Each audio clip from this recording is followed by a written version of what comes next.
Emera mu mel ni day waaj a yegg si podium bi Emera yi nga bu wàcc oh mais Sénégal ñi ngi lay seetaan tey nga ñëw stade bu mel ni tey ñi ngi Barcelone wala ñi ngi Real wala Liverpool tey lan nga yëg sa xol.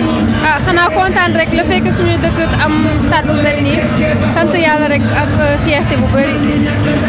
En tant que artiste lan ngay conscientiser sunu jeunes yi nga xam ne parfois bu ñuy meree dañuy séquencé damu ay affaire yooyu noonu.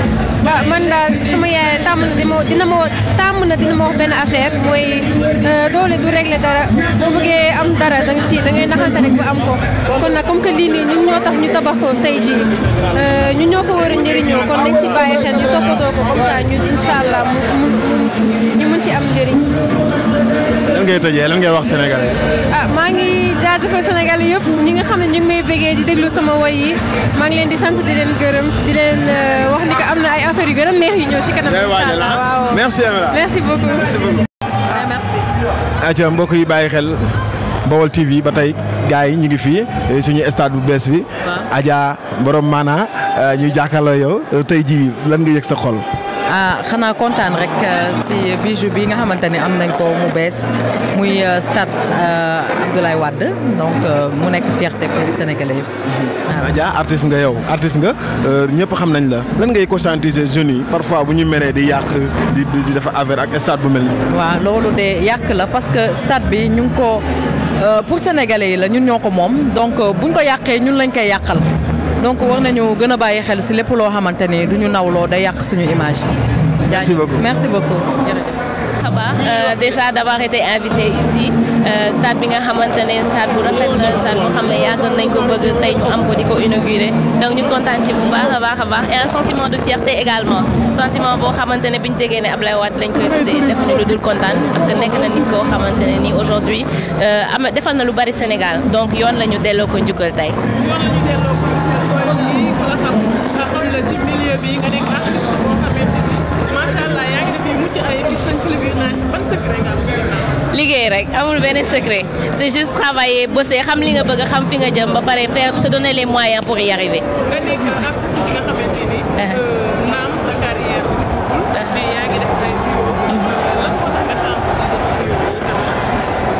waaw c'est important de faire des duos de faire ay featuring ak yeneen artistes yi déjà échange la partage la da ngay jàng si ñoom ñu jàng si yow ba pare tey ñoom sa public dina xamante ak public am donc dina la ouvrir dina tax nga am ouverture bu bëree bëri tu vas connaître un autre public artiste bi ngay defal featuring tamit va connaître un autre public donc je pense que ne ku nekk da siy gagner en fait donc c'est important artistes yi di gën a jokkalante di gën a def ay featuring parce que on y trouve que des choses positives.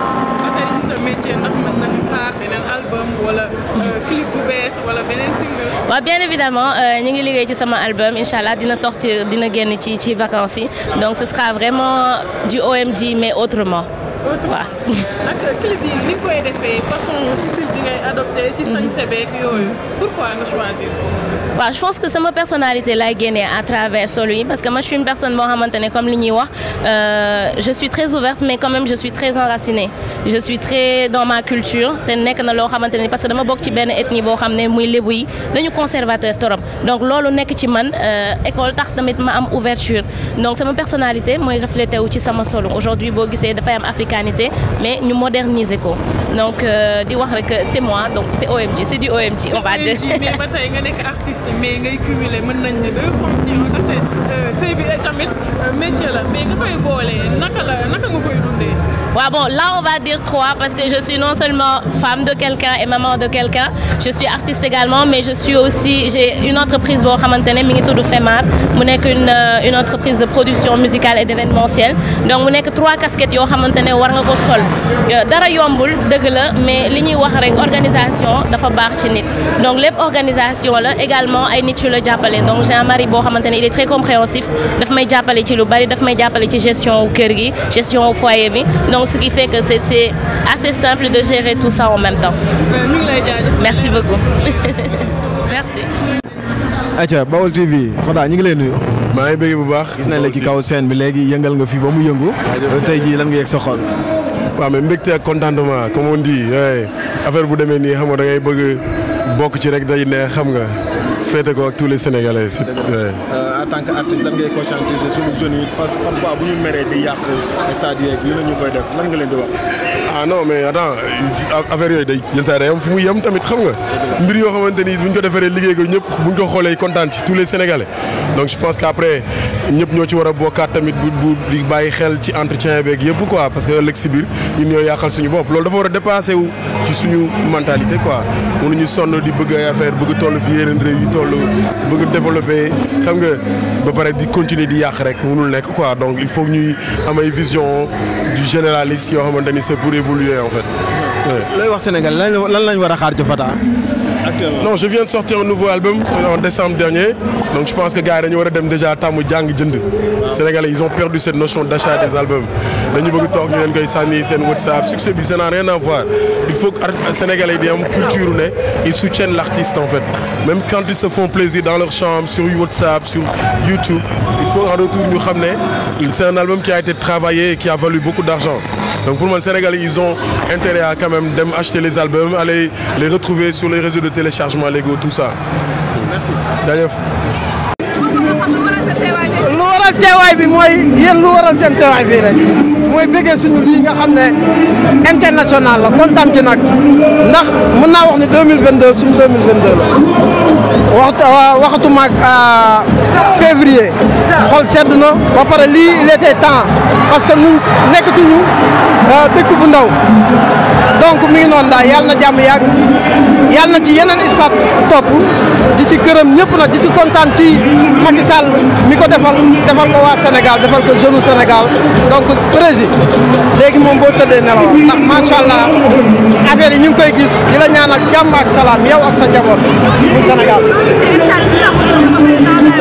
mais dafa war parce que président Abdoulaye Wade lu ne def na ko yu bëri moo ko tàmbali Macky Sall ñëw yeggali lii mooy Sénégal keneen day ñëw tamit tuddee président Macky Sall ay bagages parce que loolu mooy adduna loolu mooy Sénégal ay jullit lañu ay nit lañu donc nit day nite donc yàlla na jàmm yàgg daal mu ngi noonu.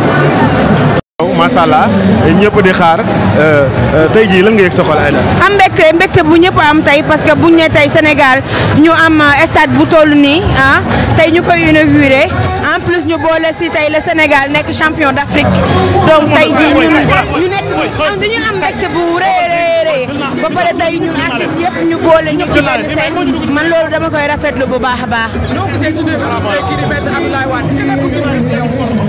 non man je dirais pas que surprise la parce que lu ku day nekk président Abdoulaye Wade il mérite tout mérité na lépp ci luñ ko mën a sargalee Sénégal parce que je pense que aussi le président Abdoulaye Wade il en a fait beaucoup il a fait beaucoup de choses pour le Sénégal et que aujourd'hui tey bu le président Macky Sall jëlee stade bu tey nii mu ne def ko tuddee Abdoulaye Wade donc sénégalais yëpp dañ ci am mbégte bu baax a baax a baax.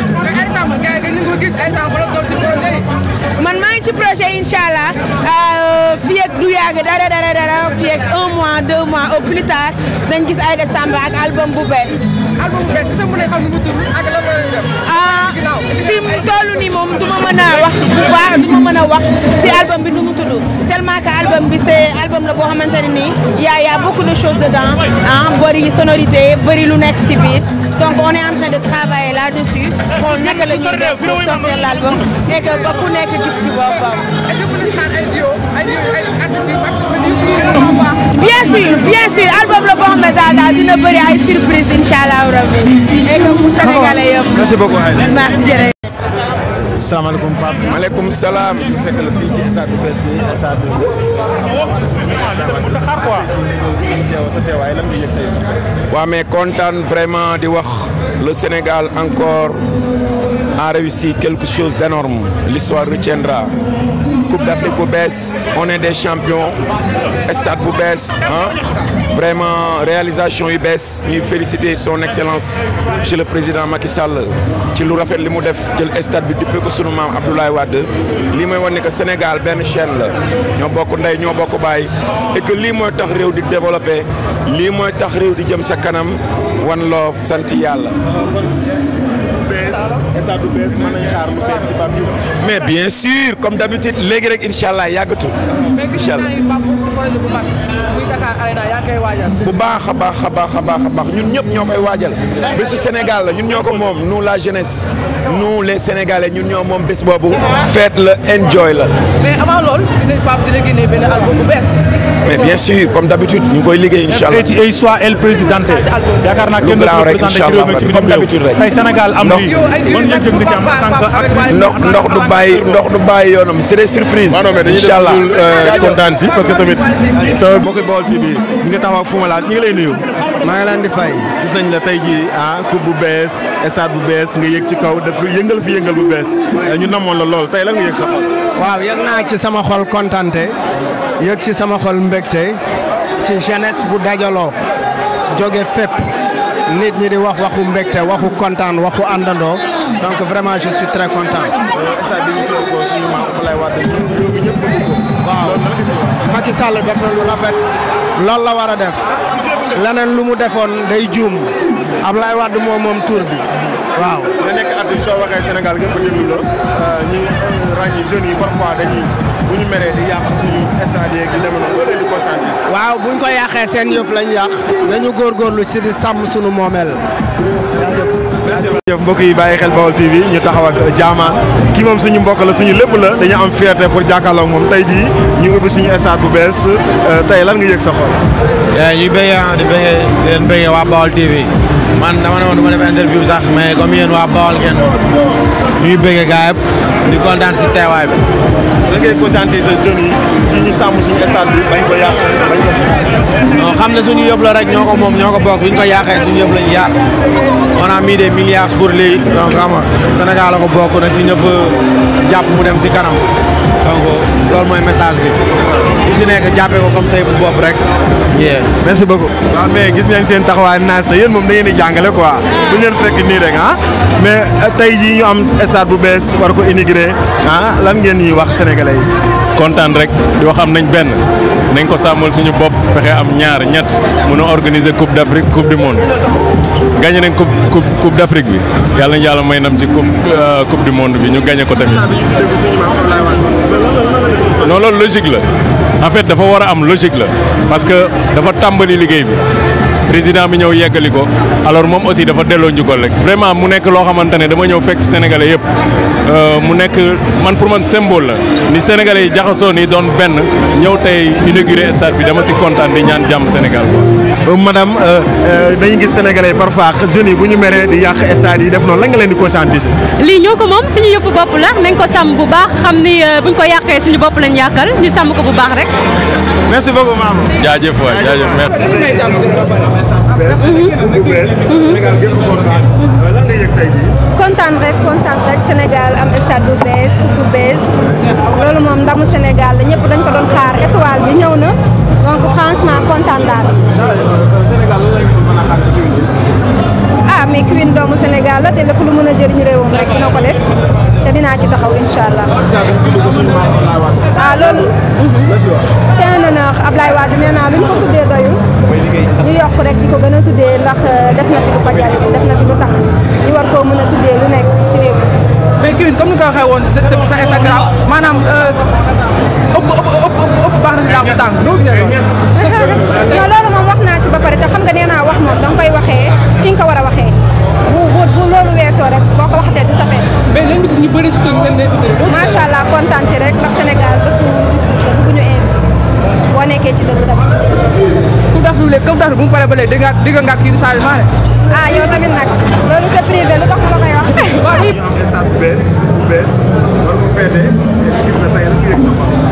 waaw xanaa kontaan laay def tout d'abord damay kontaan rek parce que aussi neex na mbégte la rawatina nekk it loo xamante dañ ko daan rêvé rek tey suñu borom sottal ko duñ def lu du kontaan moo waral tey sama participation. waaw yii dama ko rafetlu nag loolu moom dama si kontaan trop parce que aussi moom it monument la te yàlla def na jaar na Sénégal xam na Sénégal uuf nañu tette nañu ba ñu yegsi fii du dëkk kon pour man tuddee ko stade sax tuuti na waroon nañu mën a gën a seetaat yeneen place yu bare tamit ñu jox ko ko vraiment ndax it koo xam ne dafa yàgg coiffé Sénégal man defuma lu du kontaan. Sénégal lan lañ mën a xaar ci jamono. waaw single yu bees ñu ngi ci la preuve en que indi nañu dikkati na ci Saint-Valentin bi jox naa leen personnalité donc du yàgg dara dinañ gisaat yeneen. est-ce que mën nañ xaar ay non man loolu aw ma ci problème artiste bu ko bëgg rek tëju ba sama buntu kër vraiment ku ko bëgg rek man aw ma problème boobu vraiment.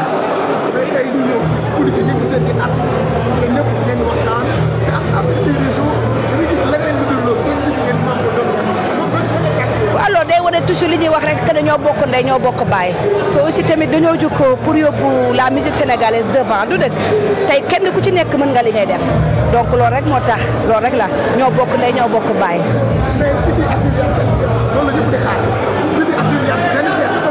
waaw comme nii tey rek incha allah. alors Titi looy wax président Macky Sall ci cadeau bu ñu defar. kontaan moom tamit dañu koy ñaanal vraiment tamit initiative bi rafet na liggéey bi ñu indil tey ji tamit tax coupe bi ñëw Sénégal moom tamit dañu koy ñaanal yàlla te ci loxoom la jaar du dëgg ndax it moo fekk mu nekk président tey suñu réew donc moom it ñu ngi koy ñaanal bu jik Sénégal yëpp moom it mu jik ko waaw. Merci. Le gouvernement et son chef, le président Macky Sall, qui a eu la chance de faire ça, la vision de faire ça, je pense que c'est important pour le Sénégal. Il faut ñoom ay infrastructures yu mel nii un peu partout dans le Sénégal su ko defee day gën a du développement rek je pense. génial Sénégal lu ñaaw xaju fi gis nga Sénégal olof nee na li am rafet su amuloon mu ñaaw et je pense que ça c'est important pour tout le monde na ñëpp def lu baax suñu ko defee Sénégal gën a jëm kanam parce que c'est le Sénégal seul qui gagne voilà. ah oui je demande que ça je prie pour ça tout le temps moom laa wax léegi nii ma sonoon yeneen réalisation am nga xam ni que Sénégal moo ciy bénéficié wu et ça c'est ku xool li dina xam ni que c'est pour la génération du futur et c'est important voilà. Ablaye Wade il mérite plus que ça.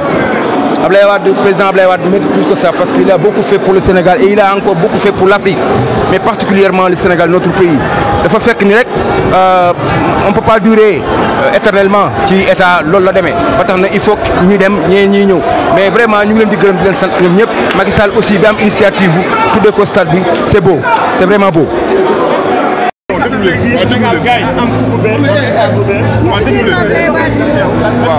waa tey en tant que sénégalaise dama kontaan di féliciter waat suñu président bu baax di ko ñaanal yàlla na fi yàgg ci wér ak ñëpp ak suñu première dame ak vraiment waa Sénégal ndax Sénégal jàmm rek a fi xaj te jàmm rek la ñu am incha allah kontaan nañu nag lii moom suñu mbégte la ñun ñëpp Sénégal.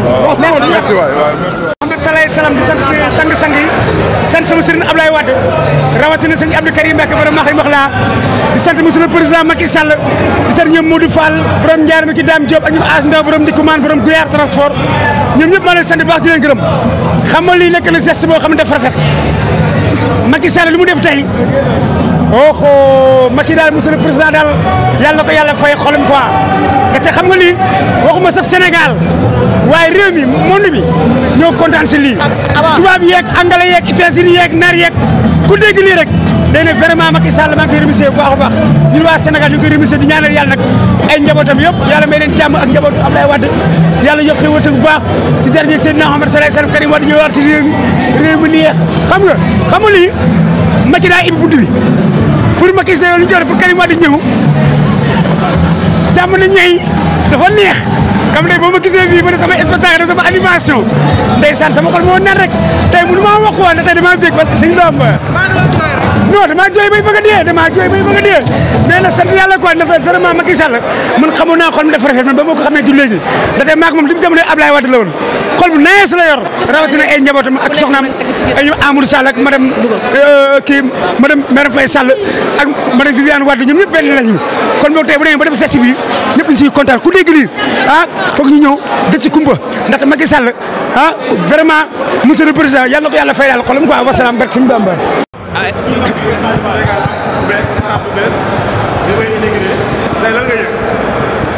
am fierté rek doon sénégalais boo xam ne dama fier ci li nga xamante ni sunu réew am na ko après coupe d'Afrique bi non seulement dañ jël coupe bi mu doon lu bees ñu aussi tamit di inaugurer sunu stade képp kuy sénégalais di patriote ngay artiste ngay ku ma doon ci réew mi war nga ñëw bokk ci fête bi donc c'est notre fête à nous c'est fête de la jeunesse la et je pense que dañuy ñaan rek yàlla na ñëpp yàgg fekkee yeneen inauguration yu mel nii parce que lii c'est exceptionnel ñu jël tur bi tuddee ko sunu papa di son excellence monsieur maître Abdoulaye Wade jël ko tuddee ko stade bu rëy nii lu gën a rëy nii amul fi donc démocratie judduwaat na booloo judduwaat na solidarité judduwaat na ñun ñëpp on est très fiers d'être sénégalais donc tey ku ñëw fii xool bijou bi xam ni méngoo na ak set Sénégal daal méngoo na ak teraanga bi ñuy wootee méngoo na ak lu rafet li nga xamante yàgg nañ ko seedeel Sénégal si wàllu démocratie et je pense que tey c'est très important tey lu mel nii tey ñu koy inauguré Sénégalais yëpp ñëw vraiment kontaan naa. Sénégal lan lañ mën a xaar ci Fallou Dieng. Sénégal lan lañ mën a xaar ci Fallou Dieng. lii mën a xaar Fallou Dieng patriote la comme Sénégalais donc lu ñu mën a xaar si moom Fallou xolam xelam penseem dooleem lépp jox na ko Sénégal jeunesse am lépp jox na ko Sénégal donc yàgg nañu di participer ci événement yi mel nii muy événement wu bànneex que événement wu naqar donc c'est sant yàlla rek quoi. tey si tey tamit maanaam stade bi nu mu muccee ayib c'est un stade de dernière génération man image bi ma ko gisee sax gars man la sumuwaay si man ay vidéo kaw ba laay seetaan xam nga waaw noonu la demee te maa ngi Sénégal fii waaw man dama teew maanaam ànd ak suba teel musique noonu la demee waaw suba teel musique laa àndal di nuyu maanaam sama manager suñu grand frère Madar Diop suba teel muy liggéey maanaam lu yaatu te rëy si culture sénégalaise en général yaa ngi dégg waaw mu ànd ak maanaam ndaanaan yëpp su mel ni ay Sidi Diop ay Bassung noonu la demee. da ko yàgg di ko classe te yaa ngi koy taggal ay maamam. Sénégal dëkku teranga la bu jeexee jeex na ñun jàmm ak salaam nañuy dund te moom lañ bëgg est-ce que yaa ngi dégg te teewul ni gaamal la sumuwaay lépp lu ñu gis lu jaarul yoon wala loo xam ne gis nañ ni gaamal la sumuwaay lii day yàq dinañ taxaw dénoncer parce que ay artistes rappeurs nañ porteur de voix laa mi ñu askan wi ñu nañuy wax maanaam ay centaines de milliers de Sénégalais di si gis seen bopp parce que dëgg na ñuy wax te yàlla rek a tax booy dem leen ngeen xool ñun boo leen di ñu vaar si dëgg ngeen di ñu vaar parce que lépp lu ñuy wax gaamal la sumuwaay même gars bu ñuy weddi di ñu saaga di ñu dëkkal fu ñu dëkkul dañuy dem ba benn instant gis ni lii ñu doon wax dëgg la wala boog. yesaay. d'accord ci élection législative bi gis la nga ànd ak Cheikh Ba yàq doxalin li xamee Bamba Fall mujjee gagné est-ce que amoo ci gàcce. aw ma si gàcce ndax dëgg rek kay mujj du dëgg voilà te atte yàlla moo gën a gaaw atte nit du dëgg te yàlla atte na te matul sax weer yesaay wala boog waa Médina si boppam ñëpp ñoo wëlbatiku naan fu ma gis tey ma naan maa baal ñu waxoon nga ñu ko waaw parce que man dama ñëw en tant que maanaam artiste rappeur porteur de voix may xeex ne Bamba Fall dégage yaa ngi dégg ne Cheikh Ba mooy intérêt askanu Médina gars yi jël ko bu ko teg si que ni Cheikh Ba maanaam élément Macky Sall te du loolu moo doon intérêt Médina est-ce que yaa ngi dégg.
que c'est... Je ne dis même pas que c'est une injustice, mais il y a une anomalie qui a été réparée aujourd'hui quand même. Et on a l'habitude de bourlinguer les stades du monde entier et voir un bijou moderne aujourd'hui qui nous permet de s'exprimer, et c'est une fierté. Parce que quand même, bon, on a fait le haut niveau, donc, et on est en 2022, voir un stade moderne avec toutes les commodités. Donc aujourd'hui, le Sénégal peut recevoir n'importe qui, je dis, sans complexe. Parce que c'est comme quand tu as des étrangers chez toi et que tu n'as pas de salon où le mettre. Et donc c'est un peu frustrant. Mais aujourd'hui, quand on est rentré dans ce bijou, nous tous, on avait des frissons et que c'est comme si on s'est dépassé le mot. Et tout le monde a dit merci au président Macky Sall. Même quand il nous a salué, nous avons vraiment remercié parce qu'aujourd'hui on a un stade de football. Aujourd'hui, il n'y a pas de piste, les gens sont à côté et quand ils rentrent, c'est des frissons parce qu'on a l'habitude de rentrer, de jouer au stade Léopold Sédar Senghor, de jouer à Thiès, de jouer à Demba Diop. Bon, Demba Diop c'est un peu similaire parce que bon, c'est prêt, mais avoir ce bijou-là, donc vraiment c'est énorme et ça nous a permis de se retrouver depuis ce matin. Donc il y a des visages qu'on ne voyait plus, et que ce soit depuis beaucoup de générations confondues, de 86 à 2022. Donc on se rappelle de vieux souvenirs et que ça a été une joie très immense. Donc avec sanctionné par un match là. Mais l'histoire retiendra que c'est Amara Traoré qui a été le premier entraîneur de ce stade là. Mais je voulais gagner, mais bon, ça arrive. L'entretien est un problème des infrastructures sportives au Sénégal. Comment faire maintenant pour garder le stade? Vous savez, quand il y a des nouveautés, bon, il faut s'adapter. Aujourd'hui, quand même, on peut dire que c'est une nouveauté. Aujourd'hui, après le stade Léopold Sédar Senghor, le stade de Thiès, le stade aujourd'hui de Abdoulaye Wade.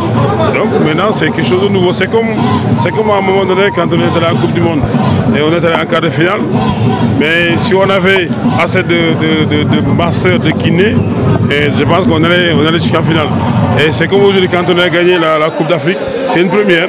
Bon, tout le monde a critiqué, on n'avait pas les bus modernes pour mettre les jours.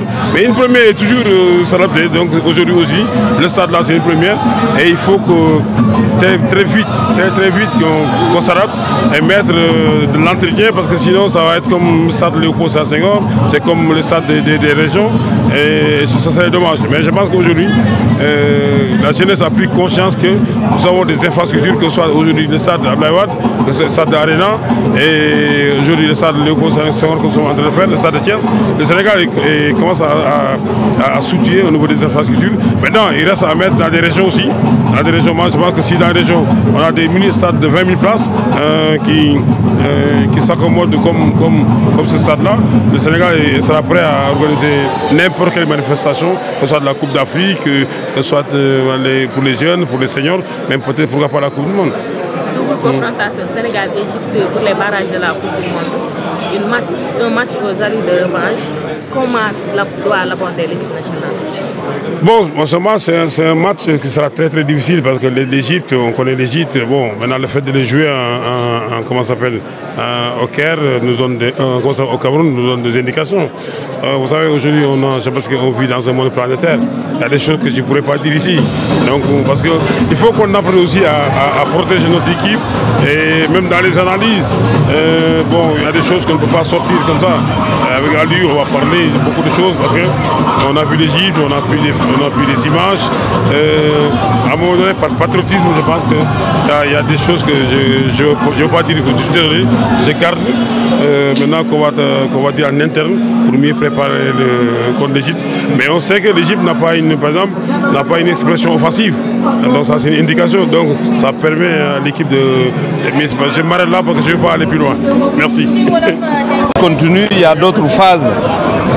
Ce qui est important aujourd'hui, on a vu un stade plein et il y a une expression de joie aujourd'hui. On a assisté à cela parce que le président Macky Sall, qui a eu ses ordres, il a rencontré sa jeunesse et il a délivré un message extrêmement important pour vous dire que tout ce que nous faisons, c'est pour la jeunesse. Surtout cette jeunesse sportive qui accompagne avec patriotisme toutes les équipes nationales. C'est avec fierté que j'ai assisté à cela. Vous m'avez vu. Je ne suis même pas allé au niveau de la loge officielle parce que je me retrouve en tant qu'organisateur. On a tout organisé ensemble avec vous et vous aussi vous avez découvert aujourd'hui vos conditions de travail actuelles. L'un dans l'autre, ce qui s'est passé aujourd'hui est un honneur pour l'ensemble du peuple sénégalais. Honneur de quoi être fier. J'ai reçu beaucoup de messages d'ailleurs qui me disent qu'on ne parle que du Sénégal. Aujourd'hui, encore une fois, le Sénégal a montré que le sport est un levier qui peut accompagner tous les secteurs, surtout la démocratie. La démocratie, bien sûr, parce que vous avez vu le nom qui a été donné. Mais la diplomatie a été tirée aujourd'hui par le sport. Et ça, c'est extrêmement important. Jërëjëf. Waaye yow ban rajo nga da ngay wasaare yow kay wasaare rek waaw mbégte tey gis nga ni ngay ree parce que sa xol neex na tey xol yëpp a feex parce que nag li am tey képp kuy sénégalais wala nga bëgg a sport rek sa xol sedd na légende yi fi ñëw président yi fi ñëw gis stade bu fees ñu tàccu foo président wax ñu déglu ko mu ñaax xale yi wan leen ne lépp lu ñu def pour ñoom la defe naa ne Sénégal ndaw ñi ñoo fi ëpp teex gëm nañu ne li ñu def yëpp ñoom ñoo ko am ñoom lañ koy defal ma ci gërëm nag comité d'organisation bi yëpp di wane ne sport nekkatul po sport économie la waaye tey ku gis Sénégal niñ koy xoolee ci àdduna bi nga xam ne sport yóbbuwaal na diplomatie jërëjëf. L'équipe nationale va jouer mais on a construit pour le Sénégal liñ def pour Sénégal la waaye foo bëgg a jouer rek daa am cahier de charge suñ ko waxtaanee ku ko remplir di nga ko fa war a mën a def lu soobee yàlla. Abdoulaye Wade tey jii Sénégalais bu nekk war na ko delloo njukkal comme ni muy delloo njukkal le président Senghor le président Abdou Diouf ak moom mii aussi ñëw gën nekk xale penser à sa jeunesse ba pare jël loolu jël président bi nga xam ni mën naa wax ne si xolu Sénégalais yi ces derniers temps moom ñi ci gën nekk ci la bokk muy le président Abdoulaye Wade et je crois que le président Macky Sall fàttewul démb ndax bu fàtte woon démb tey jii du ko def ndax tey jii moom sax da koy wax nee na tey jii li mu am yëpp président Abdoulaye Wade moom moo tax et aujourd'hui franchement tey desalatul ko. ma gis ni tey en 1960 au nos jours ñu ngi am problème bu Coupe d'Afrique nga yàgg koo wut ak sa ay moroom am ci fierté am ci yéene suñu borom dogal tey ñu am ko rek mu tabax stade bu mel nii pour Sénégal lan ngay yokk ndaw yi ci wàllu muñ ak ngor ba yàlla dogal tey coupe du monde sax war fi mën ñëw.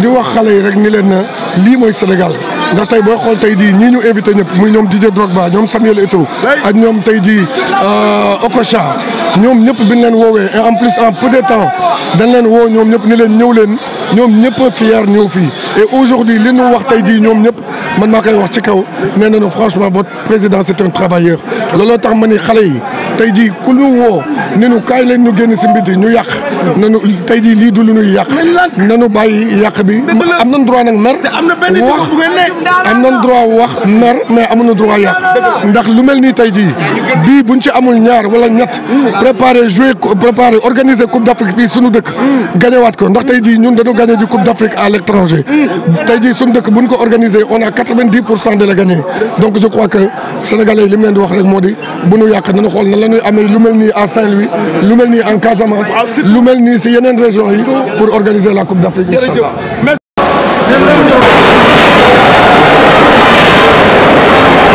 Son Excellence,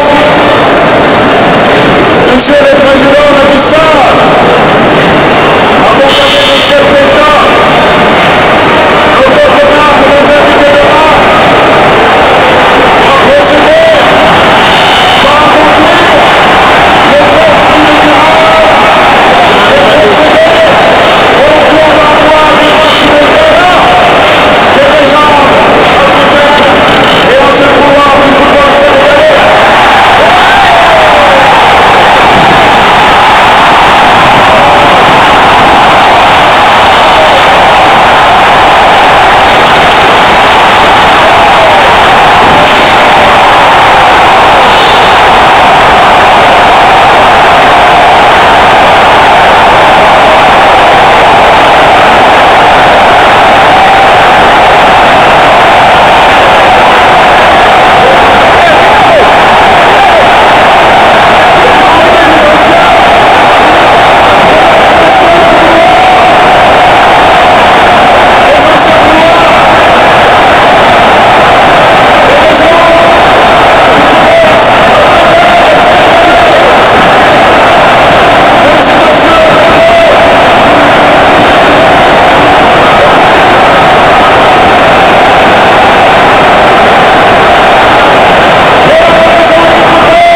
Merci beaucoup.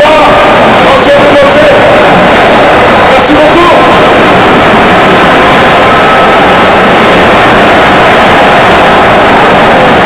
d'envoi du match vient d'être donné par le président de la République. En compagnie du général chef d'État, invité d'honneur.